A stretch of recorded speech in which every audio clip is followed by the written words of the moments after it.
Hey there and welcome to the Codewrinkles channel. In this video, we'll talk about how to implement authentication with Google in a Blazor application. And obviously, I'm thinking about the new Blazor in .NET 8, what I refer to as Blazor SSR. Before we get started, I want to emphasize a very important point. Now, in this SSR model, everything is pre-rendered or rendered by the server. And this means that the authentication mechanism that we might use in our Blazor applications is totally different than what we used to do in Blazor Server or in Blazor WebAssembly. To some extent, it's actually easier to implement, but there's still a lot of room for a lot of gotchas, and in this video I will also get into these specific gotchas and show you how you can overcome them. Before we get started, I think the most important thing is when it comes to authentication and authorization to understand the flows, to have a conceptual overview about how the flow is and what should happen during this type of process. So we have this very basic diagram here, and on the left side we have our web app, and on our web app we have a Google button, and when we click on this Google button we want to sign in with Google. On the right hand we have Google as an identity provider. This is what we refer Google to in this case. But the general flow is exactly the same no matter what type of web application you have and no matter what type of identity provider you use, as long as your web application is server rendered. If it's not server rendered, if it's a full single page application, then the flow is a little bit different, but we'll cover it in another video if you would be interested. So let's assume that we as a user, we want to authenticate and we click this Google button.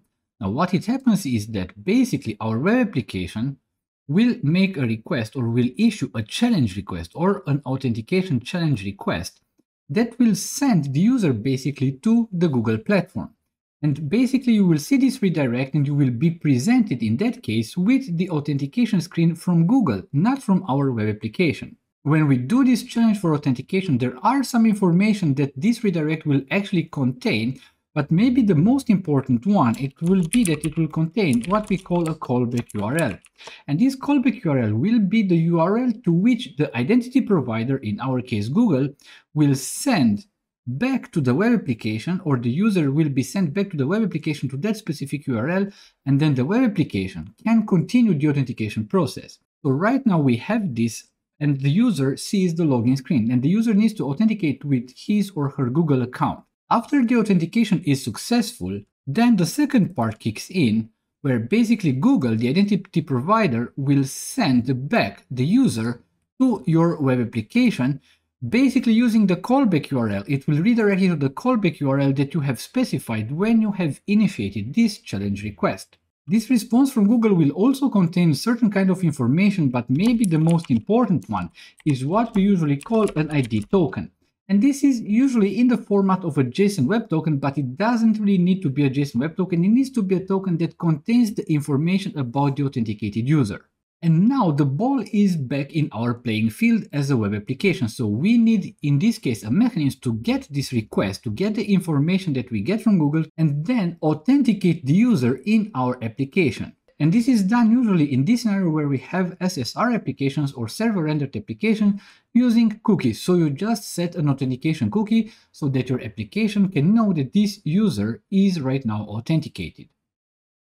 The important thing to remember here is that for all these mechanisms to exist, there needs to be kind of like a trust relationship between your web application and Google.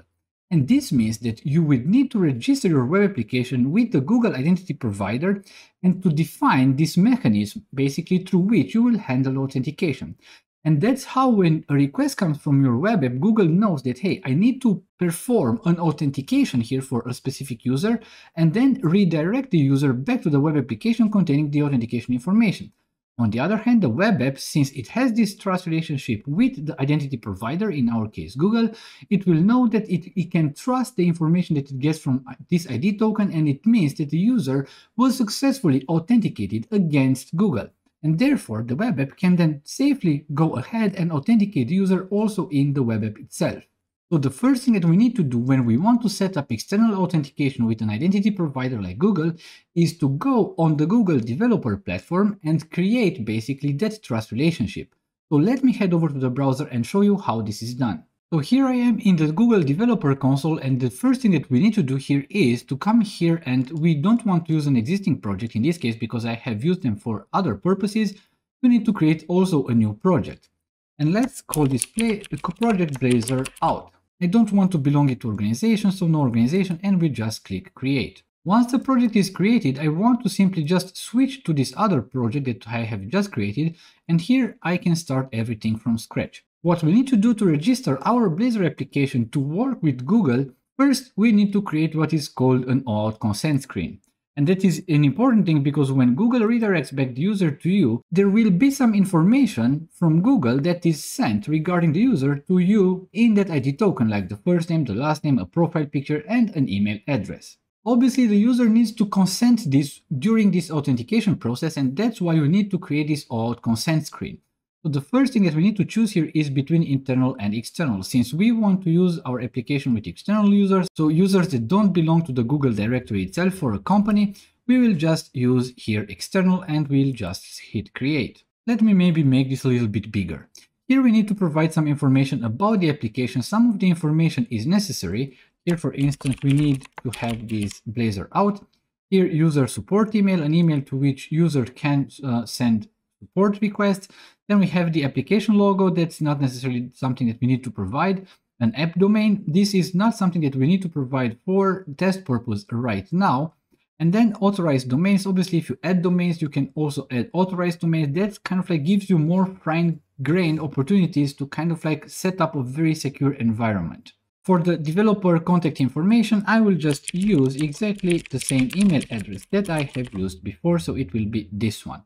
Now let me click here on save and continue. The next thing that we need to provide here in this OAuth consent screen is to provide some scopes. Now you can think about scopes like information that we as an application want to access from Google about that specific user. And here you can add a lot of scopes basically that will help you to call all the Google APIs. But for now, I am just interested in these scopes because I just want to perform authentication with Google. I don't want to make API requests to Google APIs with or for that specific user. So I will just use these three basic scopes that will provide me some very basic read access of the user information. So now I can click on update and you see that these scopes were added here. I don't have any sensitive scopes that I want to add and also no restricted scopes. So I will just click save and continue. Now, as we will run this application in a test environment, what you can do is to add some test users with which you would be able to test if the authentication is working. And if you add test users, then the only users that will be able to perform authentication will be the users that you have added as test users. So I will add this email address because for this email address, I also have a Google account and I will add this as a test user. This is here a very brief summary of what we have done. So everything, the OAuth consent screen is configured. So now we can click here on go to dashboard. Once you have your OAuth consent screen configured, the next thing that you need to do, you need to get some credentials. And since our web application in this case is a server rendered application, we can have very simple server to server communication credentials. So what we'll do here is we'll create here new credentials. So we'll have this button and here we will use this OAuth client ID. Here the first thing that we need to choose is what type of application we are using, because depending on the type of application, the authentication might work a little bit different. However, in our case, we have a web application, so we just want to use this one. Here we need to provide a name for this client application and we'll just use this one. The next thing that we need to do is to add some authorized redirect URIs. The first thing that we can do here is authorize JavaScript origins. These URIs are useful because here you can specify exactly for which hosts do you want your application to receive requests from. And I will add right now only the HTTP version of this URI. Now, authorized redirect URIs, I'll have here add, and I will add exactly the same thing. And that's basically the callback where Google will send the request after a successful authentication. And here the important part is to append this sign in Google, because this is how ASP.NET Core Identity is set up to receive the response from Google to this specific endpoint. So we need to specify it here. So now we can click on create. What we got here is a client ID and a client secret. So I will make sure that I will copy them over because I will add them as secrets to my environment variables. And with this, I am done with the Google Developer Console. So let's close it. Now it's time to come back to our .NET solution here. I have two different projects in this solution because I want to show you also some more complex things a little bit later. For now, I just need a terminal in the folder where I have my .NET CS profile because I want to add the user secrets. So here in the terminal, first I will add the client ID. And here you need to be attention, this is the key that we need to use because Microsoft ASP.NET Core Identity or the Google provider of Microsoft ASP.NET Core Identity will look into the configuration for something that has exactly that key, so authentication, that Google, and then client ID. And then following the exact same steps, we need to do the same thing also for the client secret. And don't bother, I use here the client ID and the client secrets that are visible because by the time you will see this video, they will be long deleted. Now it's time to head over to our project and go to the program.cs file. And here we just need to add a very simple line of code, which is something like this. Add Google, Google options, and then providing the client ID and client secret. Obviously, the problem right now is that I don't have this add Google defined anywhere. So let me go to the Manage Package Manager console and let me look for this Microsoft ASP.NET Core Authentication Google package. And I found it, and let's just install that. And as you can see, this add Google right now is okay. And here, when we read from the configuration, you see that we read from the exact keys that we have defined basically in our user secrets in the previous step. Basically, that's it. That's everything you need to do to get started with Google Authentication in your Blazor application. So let me run this project right now to test everything out. So that's our Blazor application right now. And as you can see, I am not logged in.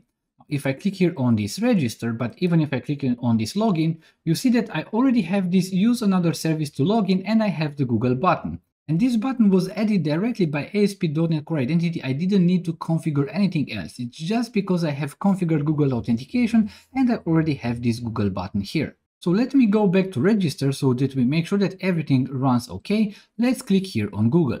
As you can see, I am redirected to the Google authentication page, so accounts.google.com, and here I will choose the account that I have activated as a test account for this. And as you can see right now, I have been authenticated already by Google, and then I have this register associate your Google account. This is the step that's defined by our web application that needs to kind of like confirm the email address, so I will click here on register.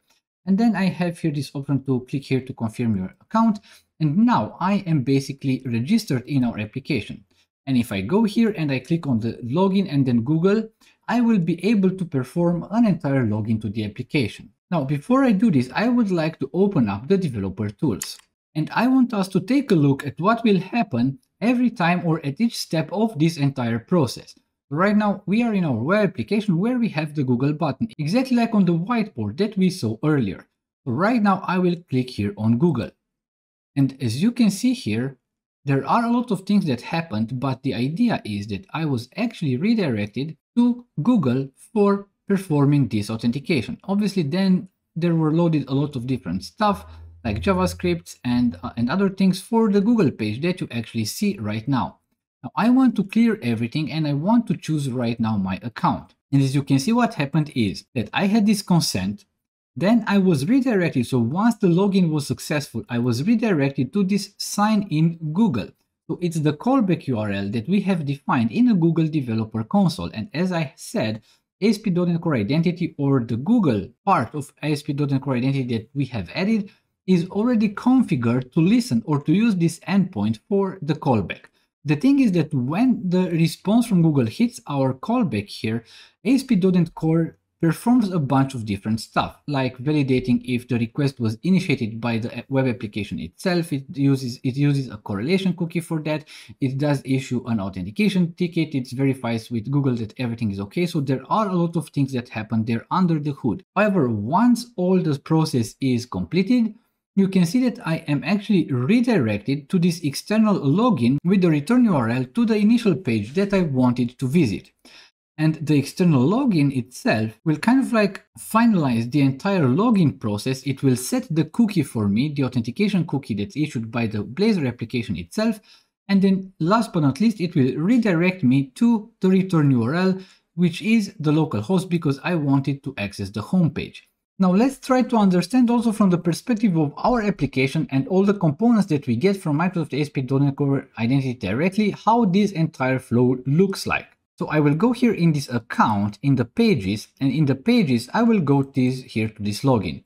And the only thing that I want to do in this login page is nothing more, nothing less than come here in this login user, which is the task of logging in the user. But this task actually performs just a regular login to our application with username and password. So this is really not the way to go. So that's why we need to take a look into the component itself. And as you can see here, this is basically the section where we have listed our identity providers. And here we have this external component, this external login picker. So if I go to this component, because the login in this case will not help me anymore, but if I go here, you can see that we have here, for instance, a link with a button. And here basically this text is displayed if you don't have any authentication provider configured, but since we have one configured, we will actually come here. And if you take a look here, we have a form, and in this form we have an action, and the action is on, so it would be a post to account/perform external login. That will happen when we will actually press the sign in with Google button. Now, where do we have this account perform external login? Because you don't see it here in these components. Well, that's how it's set up, because we have this identity component endpoint route builder. And if we go to this identity component endpoint route builder, you see that you have a group for account. And this means that here this map post, it will be a post to account perform external login. So it means that when we click the button to authenticate with Google, this method or this action, this endpoint will be triggered. Let's place a breakpoint here, because when we run the application, we want to actually take a look at that. Now here there are things that we do. First of all, we define here the return URL if we have such a return URL, and we specify exactly what type of action do we want to perform once we get the callback from Google. And here, if you take a look in this login callback action, if we go to it, that's actually part of the component or of one component, and it is basically this constant, which is login callback. And the reason why this constant is important is because if we take a look where this is used, basically we'll have in the query parameter information, and here we do a decision, or we take a decision. So if the HTTP method is get, and if the action that we are on right now corresponds to the login callback action, so if it's the same, then we want to call this on login callback async. And this on login callback async, what does it do? Well, it simply uses the sign-in manager to sign the user in using the external login sign-in async. And when we do this sign in the user or sign-in manager external login sign-in async, that's when exactly the Blazor application will set the authentication cookie. So let's also set a breakpoint here. Now let's run the application again. So now I am signed out and I want to log in. So I go to login and I go here on use another service and I click on Google. And you see that the first thing that was actually hit is this endpoint, because when I click the button, it made a request to this perform external login. And this one configures the request and the redirect URL and issues a type results a challenge. So its challenges for the authentication to be performed. Then if we click here on next, we'll be on our Google screen. So we need to choose this account. And once we did choose this account, guess what? We did hit this on login callback async method, because right now we received the request back initially to the sign in Google. ASP.NET Core Identity did all the magic that it needed to perform, and then basically it redirected us to this component so that we are able to sign the user in. So if I click on next, everything will be completed, and if I go back to the application right now, you can see that I am authenticated. To wrap up, I would also like to go into another very important scenario. Obviously, we might want to tweak this entire flow, and when the response from Google comes back to our web server, we might want to redirect it to another component, our custom component, where we can implement maybe our custom logic. Now here by default, as you can see from the setup, it is redirected to this account external login component. To show you how we can achieve this and implement our own component, I will go here on pages and I will add here a new Blazor component, and I will call this complete registration.